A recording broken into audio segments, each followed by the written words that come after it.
So the Panizzi Lectures were endowed in the 1980s to bring both old and new audiences to books and their histories. And we are now in our 40th series. And this year we are honoured to be joined by Isabel Hofmeyr, a Professor Emeritus at the University of the Witwatersrand, Global Distinguished Professor at New York University from 2013 to 22, and she's considering books in their elements, print culture in the age of climate change. And those of us who have been fortunate to hear the first two lectures have been treated to some erudite, stimulating, but also, I think, entertaining connections between books and plants, books and insects. Last time, we were encouraged to think about wormholes in books as a kind of marginalia. But the phrase that really stuck in my head was the idea of the book as a failed plant. Building on that base, it is a great delight to introduce her for the third and final lecture, Dried Plants in Print, Herbaria and African Herbalists. And without further ado, I hand the microphone over to Isabel. Thank you.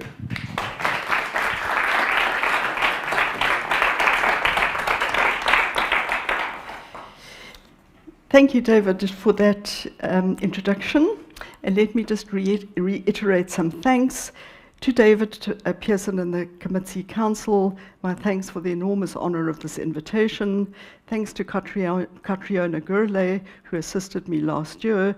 This year, Leslie Ruthven has taken on the complex portfolio of coordinating the lecture with generosity and patience.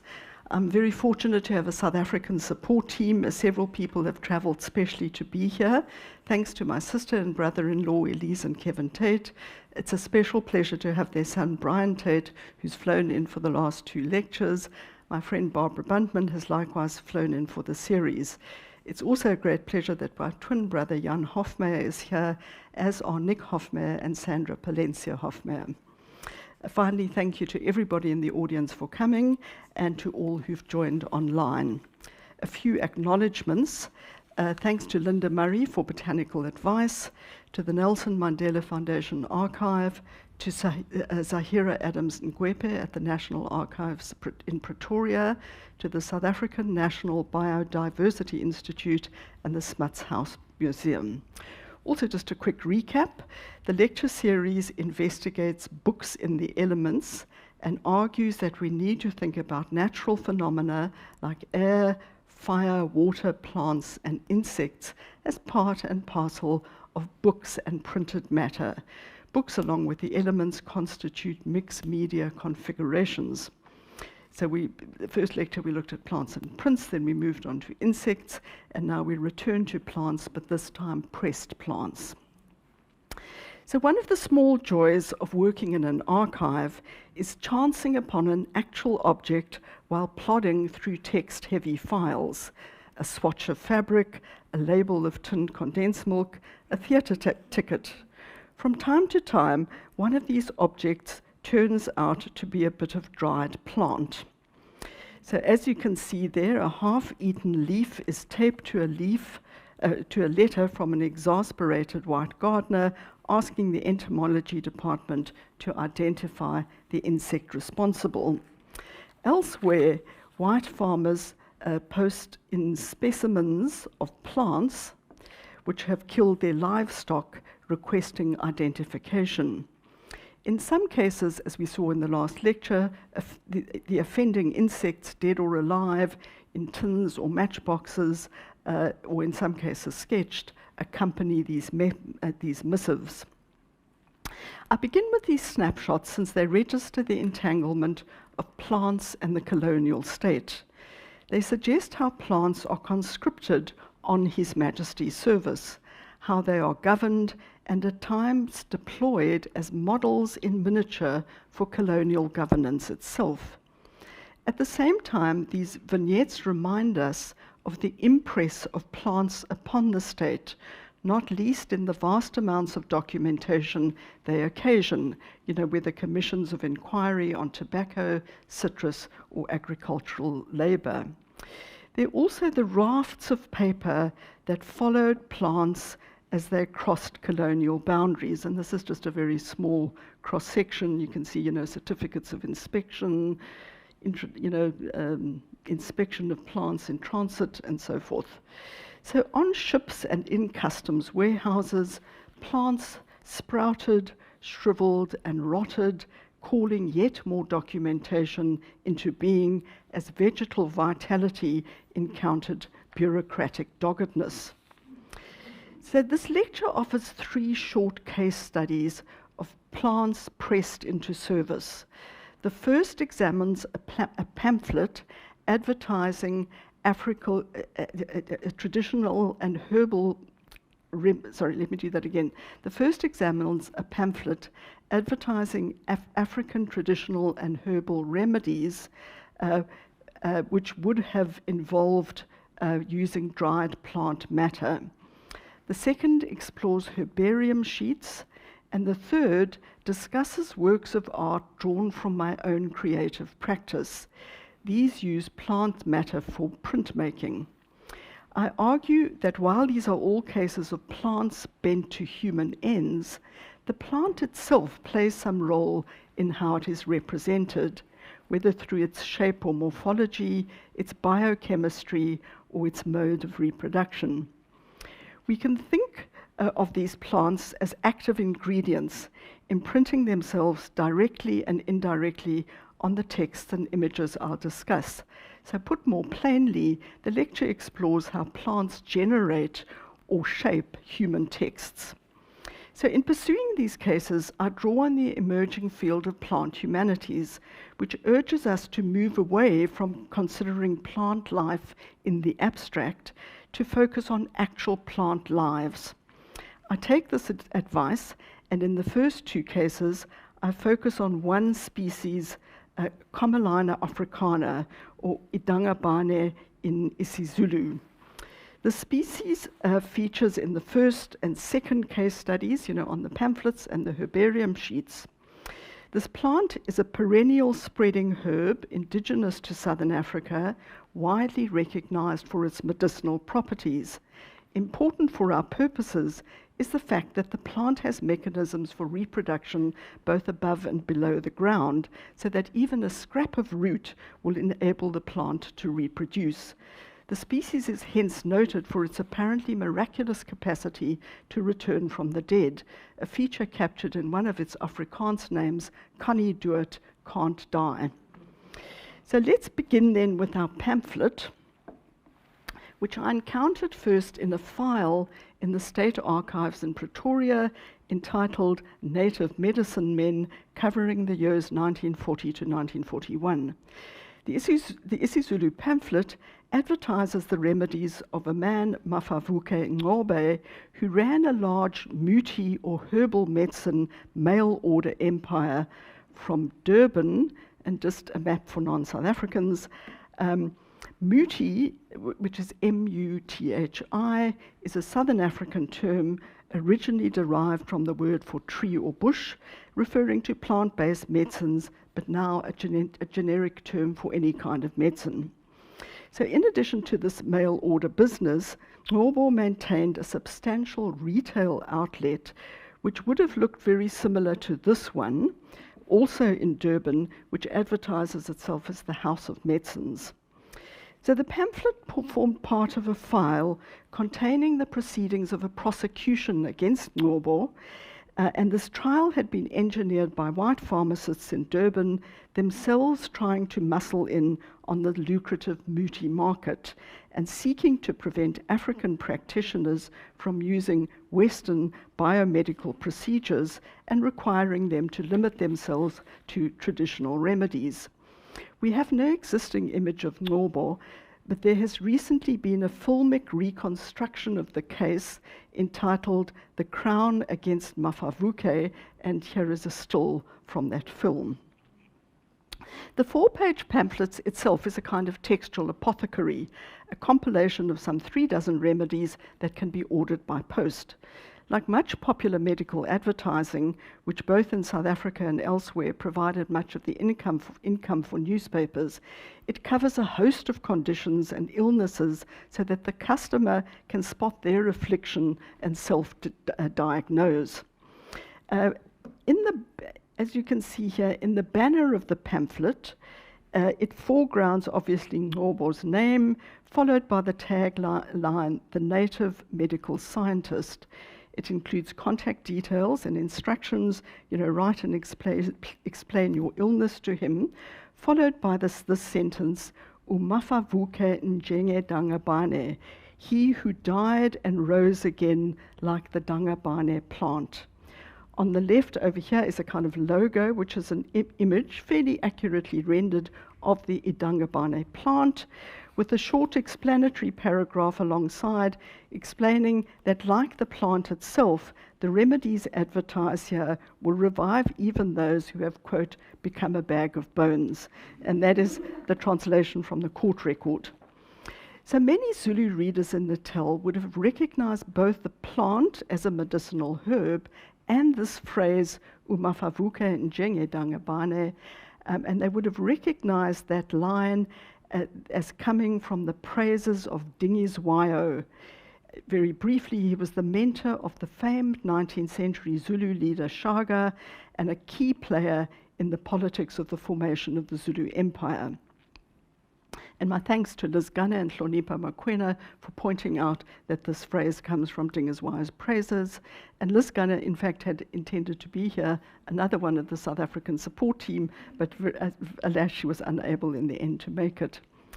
The line invokes the difficulties of Dingiswayo's early life, where his father, considering him too ambitious, ordered that he be killed in a surprise attack. The young Dingiswayo managed to escape, albeit with a spear in his back.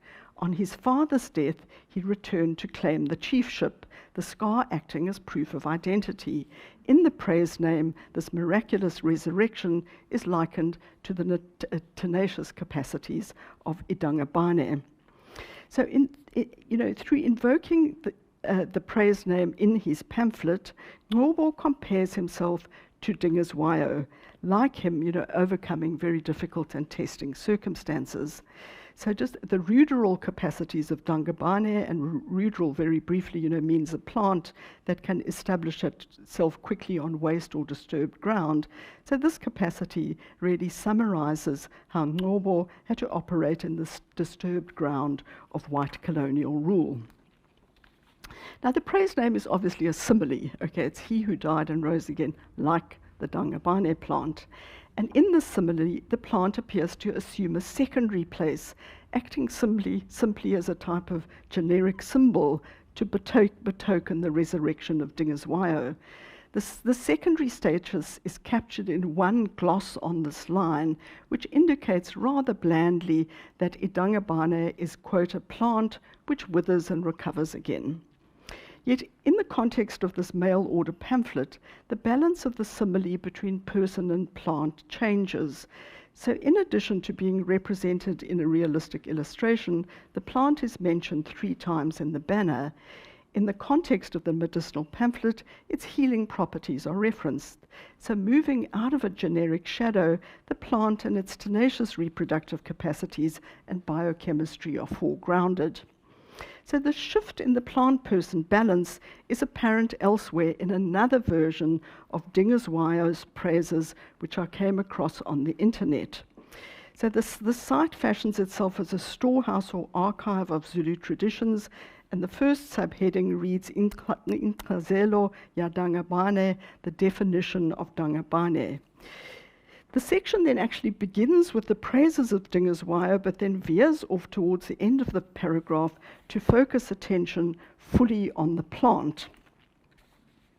And in translation, these lines run as follow, and I'm indebted to Brenda Mhlambi for this translation.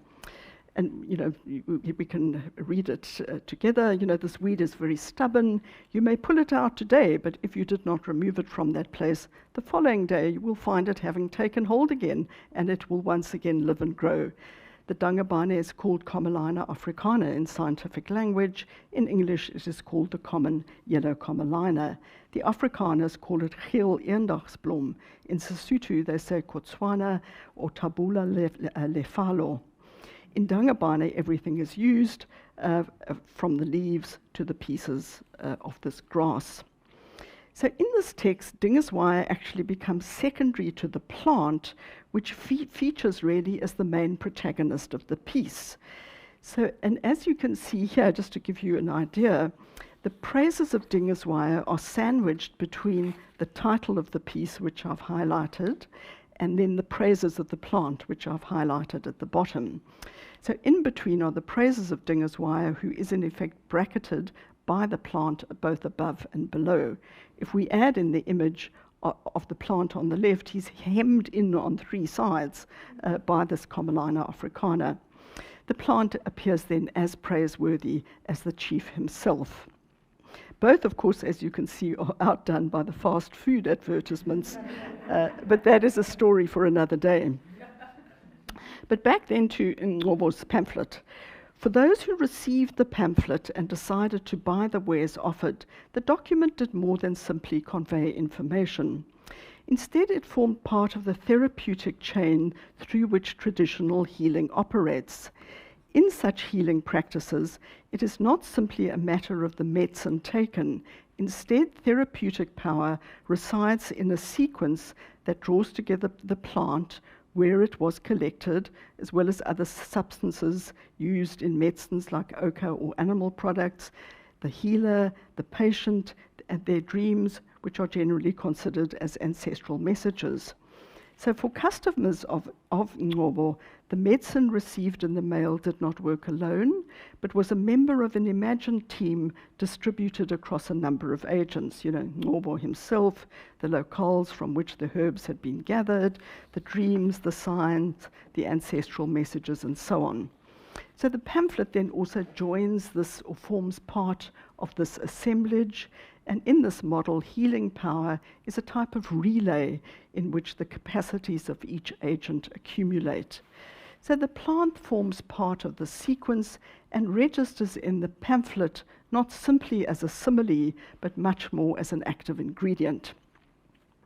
So having encountered then Idangabane in one archival context, I then explored it in another, namely in various herbaria in South Africa and also in the Kew Herbarium, where I was able to look at the specimens collected by William Burchell, who you'll remember did he was a traveller and naturalist, did a big Southern African trip from 1811 to 1815, and that's just a detail from one of the sheets.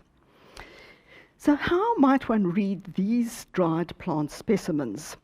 So as Bettina Dietz has noted, the herbarium sheet constitutes one of the many, quote, knots in the textual visual field of botany.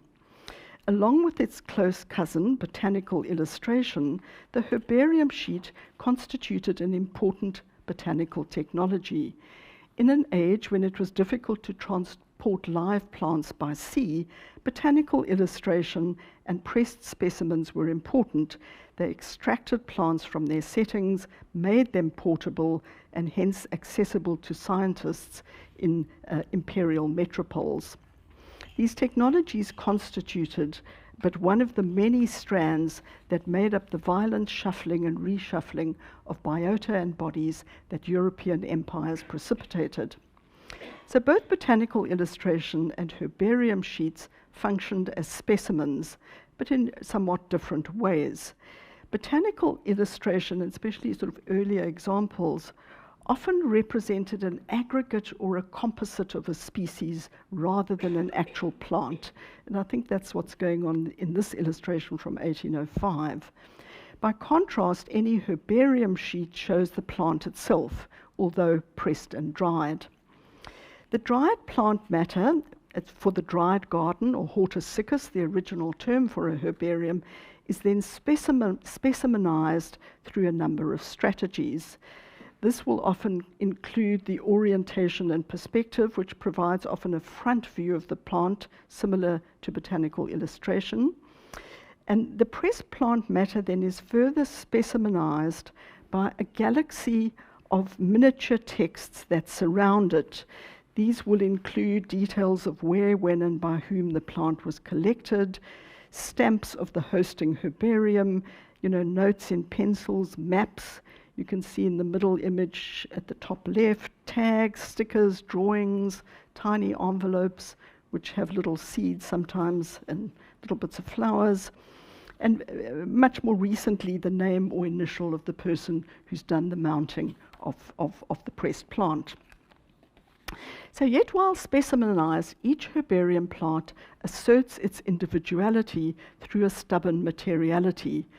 Despite being a largely creeping herb, some specimens of Commeline africana are long and had to be folded over double, while others you'll sometimes see are sort of pasted sideways, upsetting the implied model of botanical illustration where the plants are always upright and neatly scaled to the page. Elsewhere, plants that have not been properly dried create a kind of caul around themselves as the moisture seeps into the page, often buckling it at the same time. The particular size and shape of the specimen creates a varied aesthetic across the exicati, the collection of dried specimens. So some specimens you'll see are tiny, huddling on the page rather like squashed calligraphy. Others, are more confident and sort of swirl like arabesques. Others are sort of elegantly minimalist like an ikebana arrangement. Yet others sprawl across the folio sheet and are pasted down by parallel pieces of tape so that it really does look as if the plant is behind a fence. In some cases, the mounting seems to suggest a new species. For example, here a profusion of tiny glue dots creates the impression that Commeline africana carries these tiny white blossoms. Okay. So the information, and partly, of course, you can see the placement of all of those little miniature texts is in parts determined by the plant itself. So the information given on the herbarium sheet provides us glimpses into the post-mortem history of the plant, where it was collected and between which herbariums it has traveled, as specimens are often exchanged. At times, the brief description of its locale have a lyrical quality, and when some of these are strung together, create a poem that captures a very faint echo of the plant's presence. And here I've just extracted some of those phrases and put them together, and you can read that yourself. There is, of course, much to say on these sheets, but in the interest of time, let me draw some conclusions across Ngobo's Idangabane and the herbarium is specimens of the same plant. In both instances, the morphology, chemical composition, and life history of the plant help to shape particular texts. So whether it's the pamphlet, these miniature descriptive texts that surround the specimens, telling us about the plant's journey and life histories, or the aesthetics of the page with its textual visual knots, all of these are very much enmeshed with the materiality of the plant itself. So let's turn then to our third case, namely my own art practice that developed alongside the research I was doing. And as I explored plants in the archive and herbarium, I began to experiment with using plant matter in printmaking. This work has featured in 2 solo exhibitions in Johannesburg, one called GASP in 2023, and then a very recent one called The Secret Lives of Plants in the Barnes Road Herbarium. So some of these works just will be on display after the lecture, so that if you're interested, you can see some of the originals of the works that I'll be discussing. So the process that I've used is variously called eco-printing, printing with botanicals, or botanical contact printing. In brief, it involves a substrate, which can be paper or fabric, which is then treated in various ways. The plant matter is then laid out on fabric or paper, and then it's very tightly rolled and tied or bundled in some way. So paper and plant matter can also be sandwiched between tiles, which is what we see here.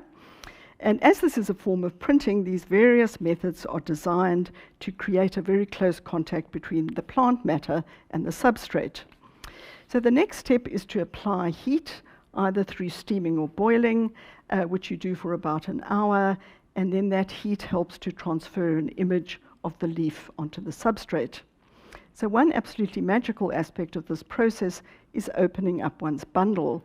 It's rather like getting a gift, as one's not sure what's inside. We've run some workshops, and as you can see, there's always huge excitement as people unroll their bundles.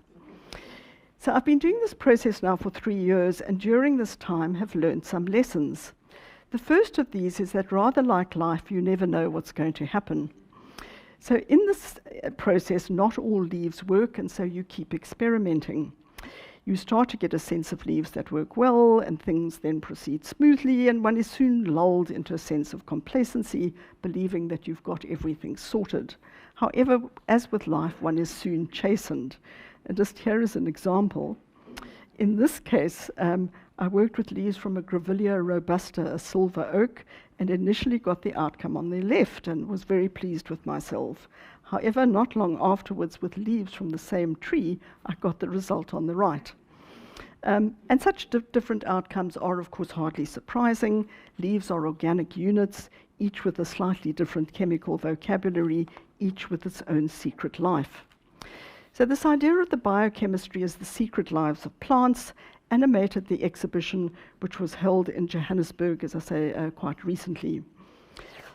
Just the Barnes Road Herbarium in the title was in part a conceit, since I had been renting studio space from an artist, Bronwyn Finley, who happens to live in Barnes Road. The name, however, soon assumed a life of its own, as the museum where the exhibition was held had callers saying they couldn't find the Barnes Road Herbarium on Google Maps. So in referencing the herbarium, I was interested in the tension I've outlined earlier, between botanical illustration and then the use of actual plant matter. The one, is neatly scaled to the page, the other generally upsetting this arrangement. So just one section of the exhibition comprises then a series on fabric and paper that specifically references the herbarium. So that's the ones along the left-hand wall and the right-hand wall. And these invoke the herbarium through their layout and size. So herbarium sheets are generally a standard size, 29 by 42 centimeters. And also the rubber stamps, which I had specifically made, further mimicked, the conventions of the herbarium sheet. Now, in part, the pieces reflected, in some way, the precision of botanical illustrations. So this is walnut leaves. But they also exceeded it thanks to the printing process, which often reveals things not apparent to the naked eye. So through the pressure of printing and the interaction of leaf and substrate, the secret biochemistry of the leaf often became visible, upending thereby the precision of botanical illustration. So just here are some examples. So in the series on cloth, you can see the one on the left, which is a pecan nut leaf, pecan nut leaf. It has a certain precision. While the one in the middle you can see manifests a bubble effect, which is created by acid in the leaf. The two on the right, as you can see, have a large gasp or halo at the bottom of the stem. So this appears almost invariably at the base of most leaves or stems, and it's as the plant really gives up its final substance or life force. So what you're seeing, the death of the plant, but also the birth of the image.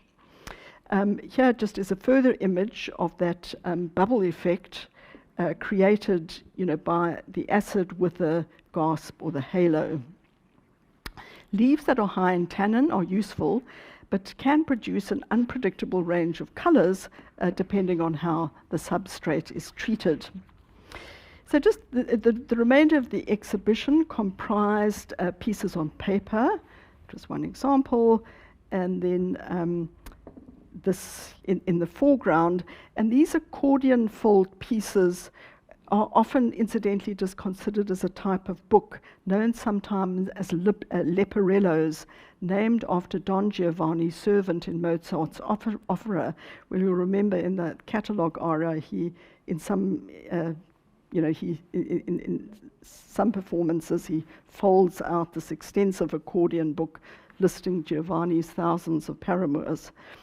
So after the Secret Lives of Plants exhibition closed, one of these leporellos had a further life at an exhibition at the Jack Ginsberg Center for Book Arts, which forms part of the Wits Arts Museum. And if you're ever in Johannesburg, you must visit both of these. They are wonderful institutions.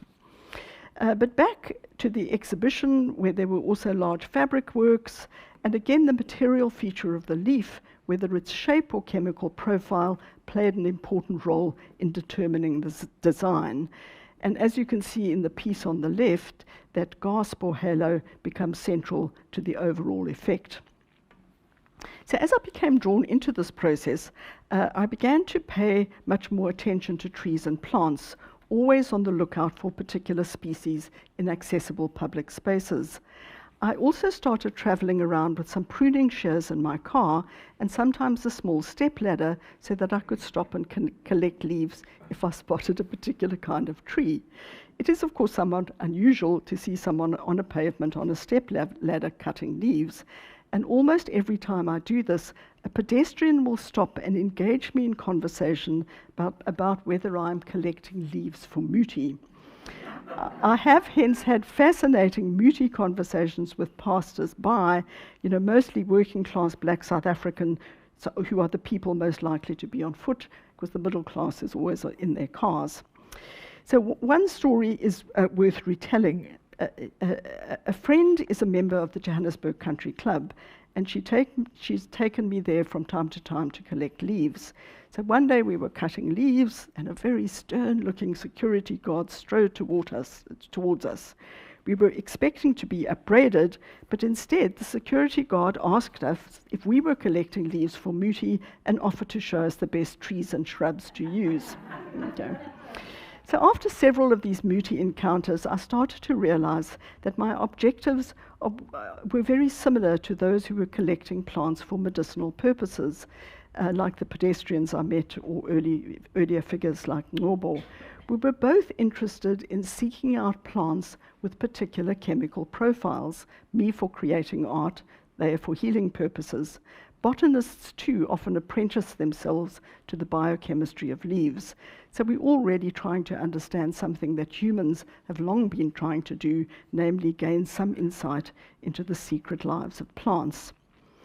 Let me turn by way of conclusion to draw together the three lectures. As I'm currently standing between you and a cocktail party, I'll be brief. Okay. So the opening claim of the lecture series was that in the age of climate change, we need to place book history and print culture closer to questions of the environment. Or as I said at the beginning of this lecture, we need to think about natural phenomena like air, fire, water, plants, and insects as part and parcel of books and printed matter. The opening lecture placed the texts of Mandela, Smuts, and Gandhi in relation to soil, vegetables, fossils, and trees. Such an exercise redirects our orientation, requiring us to think up and down volumetrically in 3 dimensions. Rather than thinking only horizontally along the surface of the earth, we must think above and below the ground with the elements and down with the fossils. Books can be located in these frameworks, pointing to how soil and plants play a part in the preservation and transmission of literary forms, as we saw in the case of Mandela's buried manuscript. The second lecture focused on insects in archives and chemical responses to them. This encounter of paper, insect, and chemical produced unusual definitions of the book. The first of these was books and documents as chemical objects that had to be fortified against insects and the environment. The chemicals become an additional part of the book, like an invisible second cover or binding. The second definition was of books, documents, and archives as type of mutant or failed plants. From the perspective of insects, archives represented concentrations of cellulose, but of an odd kind that lacked any form of self-defense that most plants possess against herbivores. Entomologists also oversaw, who oversaw fumigation in archives, approached their tasks as they normally did, that is, as if it were a matter of insect control in plants, so the archive constituting a type of failed monocrop.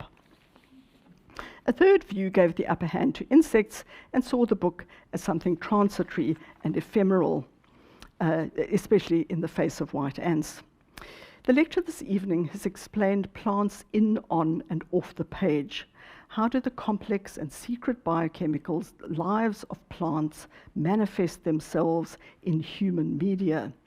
Paying careful attention to the lives and capacities of plants provides one route, I think, to read representations of plants more fully. I've also considered examples, where actual plant matter features, whether in the herbarium sheets or artworks. This unruly interaction of real plant matter and the page is a useful point at which to end, as it encapsulates much of what these lectures have explored.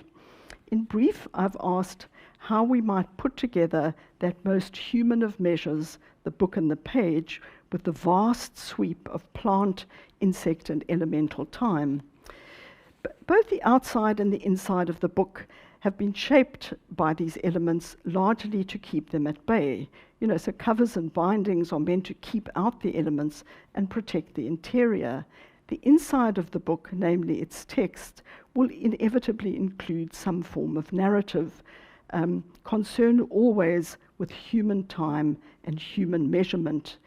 These in part keep the existential weight of deep elemental time at arm's length, making miniature human preoccupations more central than they perhaps should be. The book has always been a shaky raft, but one that has served humans well. It is one of the many human measures that attempt to create permanence out of ephemerality.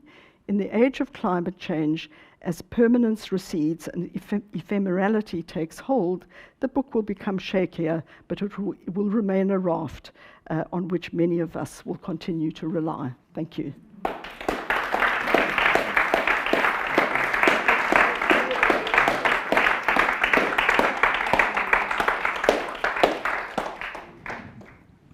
Thank you very much. Now, don't worry about the cocktail party. It will not go away. We do have time for a few questions, either from the floor or online, for anyone who would like to. Meg. No, you go. Hi. Oh, sorry. Sorry. Thanks, Isabel. I noticed that on the herbarium sheets, there were no roots included, and I wondered if that was because of some practical reason. They were fragile, and it was something to do with just the practical collection or storing of them, or if the roots were not valued, and if so, why? Like, what does that tell us about the use of the herbarium sheets? I think as far as I know, that the roots apparently do not tell you much, do not help you a lot with identification of plants, but we have a person here who might be able to help us. So my sense is that much more, the logic of the plant also is that it would set out the life cycle of the plant, so it would always have some, the flower or some indication of the fruit. And so the root is not often included, but I have certainly seen instances where it is. And then that's quite interesting, because then you still get bits of soil, sort of clinging to the root. And of course it kind of gives it also often a much more sort of three-dimensional feeling of how the plant might originally have been. Thank you very much for this very interesting series, expanding our thoughts on how we do think about books. And I'm sorry to bring this down to a fairly traditional question, but I wonder what your thoughts have been on the way that plants have been incorporated into bookmaking, throughout the centuries. And I'm thinking specifically, papyrus, bark paper, even oak galls used in, early printing inks. And when you mentioned just now about bindings keeping insects out, of course, they themselves are oftentimes, wood. Wooden covers, and so I'd just love to hear your thoughts about that. Okay, thank you. The work I found really useful on that is Laura Knight, who talks on, she's an early modernist, and is interested in precisely that sort of relationship, how books and plants have always been, linguistically, metaphorically, and materially related to each other. So it's I suppose it's a very interesting way to think both about the material nature of the book, but also how and where that informs the way that we read.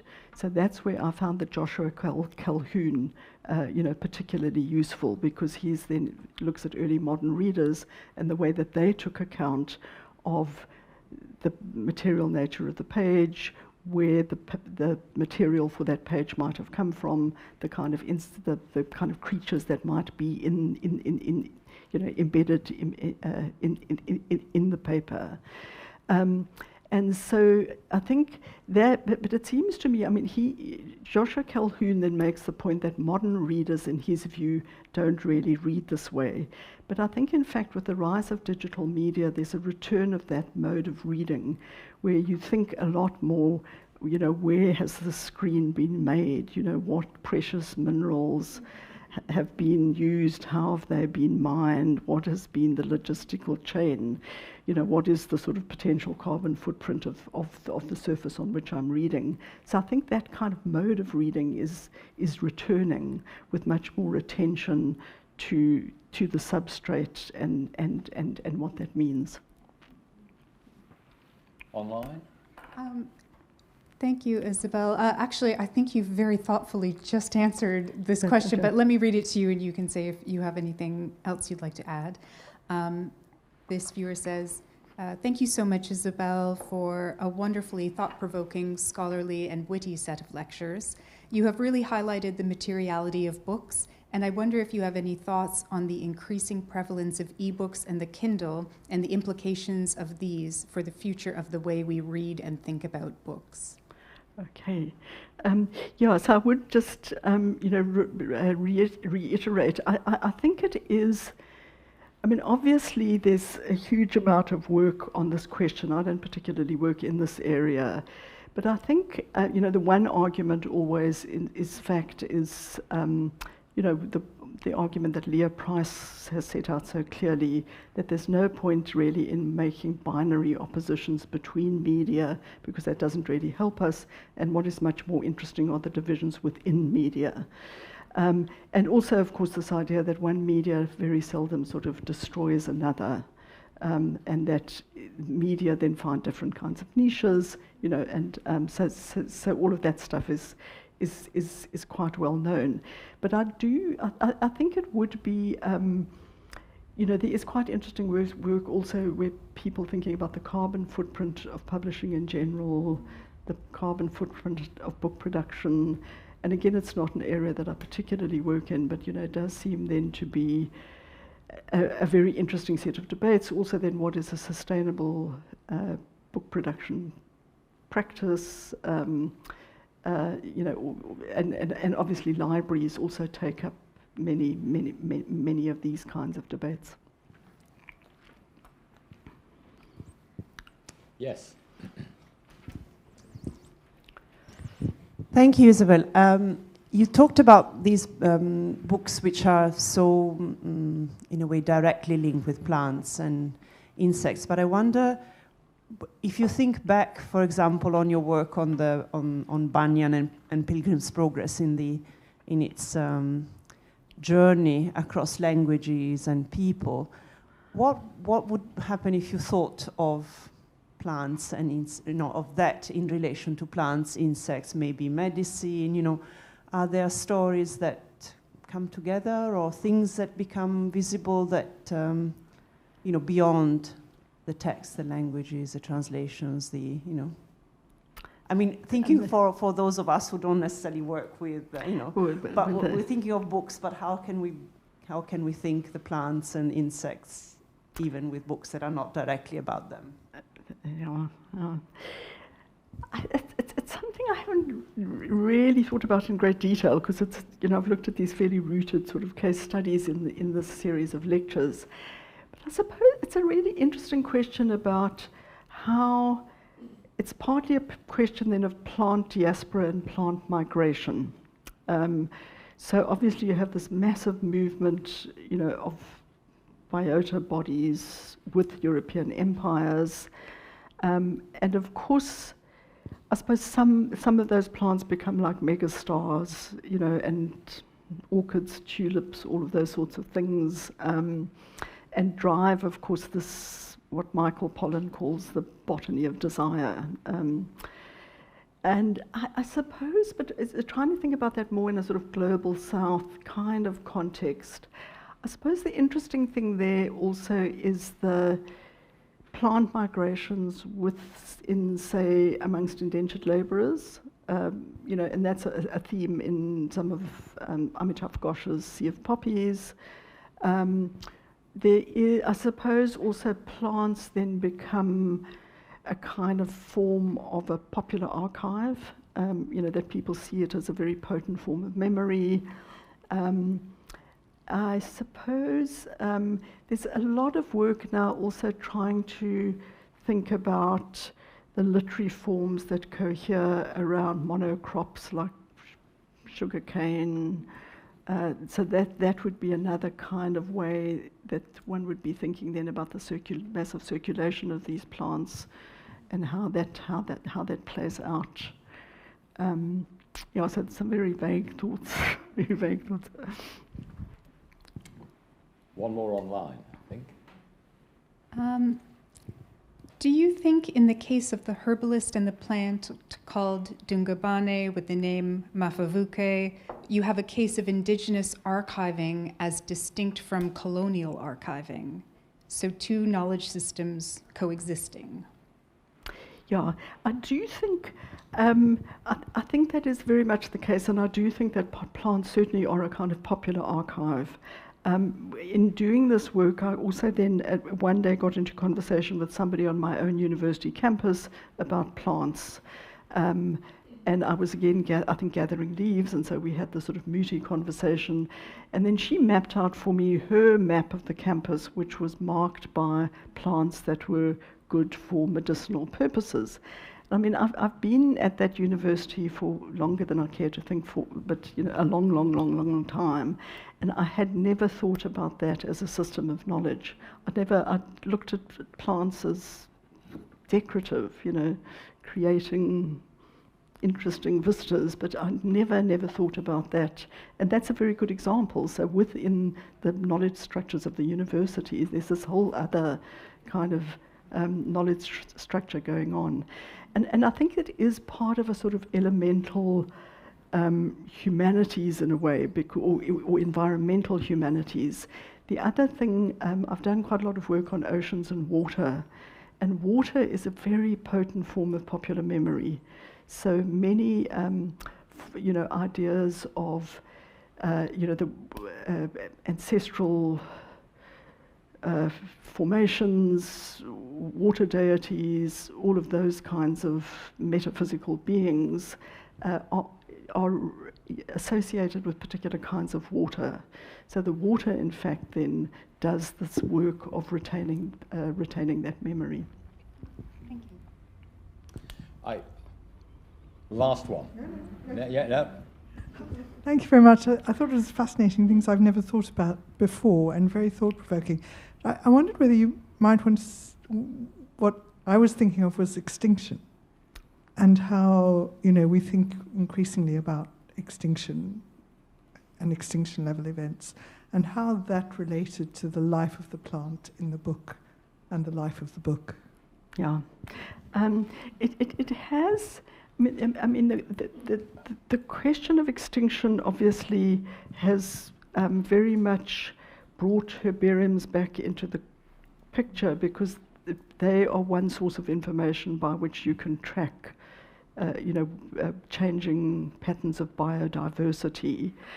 I think also it very often, when I think about extinction, it really often is that thing about there are probably forms of extinction of forms of plant life that we don't even know about. So what does it mean to lose that which is a loss but is unknown? I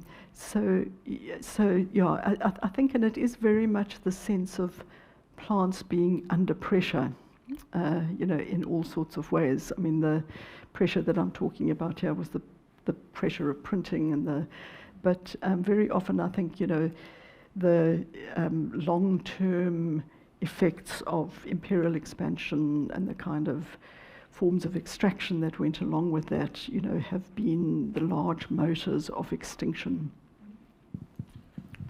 One last online question. We don't want to forget our online audience. We love them too. Thank you so much for your brilliant lecture. As a teacher interested in learning with plants volumetrically and not just illustratively, I was wondering if you had any tips about how to use plants in, not just outside the classroom. Thank you very much. Outside. I'm sure I've never actually, I'm sort of semi-retired, so I don't do much teaching, but if I still was, I would certainly explore that as fully as possible. And so there are many, many wonderful examples of teachers who use plants.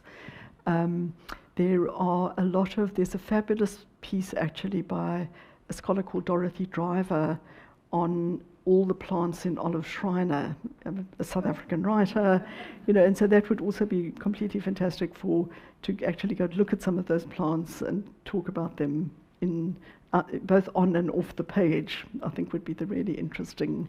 But as I said, it's sadly something that I've never explored myself, but would have liked to have. Thank you.